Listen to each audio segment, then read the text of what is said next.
or to determine if you are just out of bounds, that you've just immersed yourself in this people pleasing sphere. Many of your days are stressful and draining. How could they not?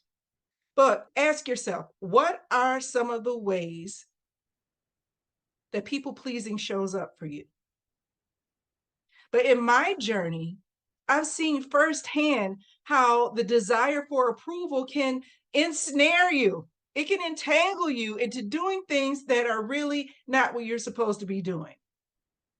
Like you, I felt the weight of expectations, the silent pressure to conform and to please. But here's the truth: in seeking to please everyone, you risk losing yourself. People pleasing is a behavior. One psychological principle of people pleasing is the fear of rejection, where individuals engage in pleasing behaviors to avoid criticism or disapproval of others. When you have not identified or you haven't started to manage some of your triggers, you will continue to people please until you address the trigger that's causing this from your past. Here's what I can tell you to do. If these words resonate with you, I invite you to explore deeper with my book, Brains and Baubles Do What Works for You. It's a guide to navigating life's complexity with grace and strength. This is your companion for curating the life that you want, a life of elegance and empowerment.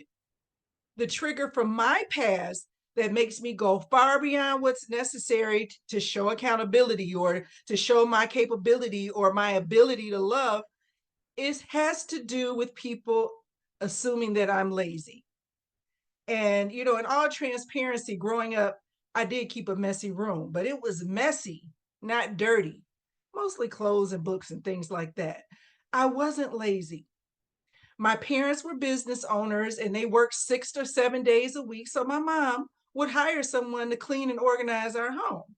So, with that being done, I wasn't like some of my friends or like some of the people that I know. I didn't have to do the same chores every weekend and make sure that my room was a certain way and wash clothes. I mean, I'm not saying I never did those things, but it wasn't a requirement for me. So when I got around people, my friends, and when I became an adult and I would see how people operated in a certain way, it would make me feel like, did I miss out on something? Am I less than adequate? Am I not equipped? So then it had me to do things over and above to make up where what I thought was a shortcoming and also what I thought everyone was scrutinizing me for. But here is my sophisticated empowerment principle. And this helps me recognize when I have a triggered response. And I encourage you to write this down so that you can use this as well. I've said this before, but I'll keep saying it until it gets into you. And I say this to myself: my emotions impact my thinking. My thinking impacts my behavior. And my behavior impacts my environment. Once I've identified that my environment of stress and chaos is constructed by my behavior, then I'm able to work on a plan to change my environment by changing my behavior. See, it all works together. I say no to the activities that don't work for me. That's the title of my book. It's in the title. Do what works for you, right? I say no to activities that cause me stress or cost time or just are unnecessary.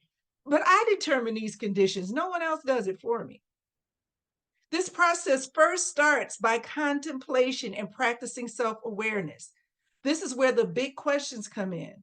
So, in the article, Keeping Up the Big Questions by Jawed Kaleem for the Huffington Post, Kaleem asks big questions like, how can we live a good life? And what is the meaning of life?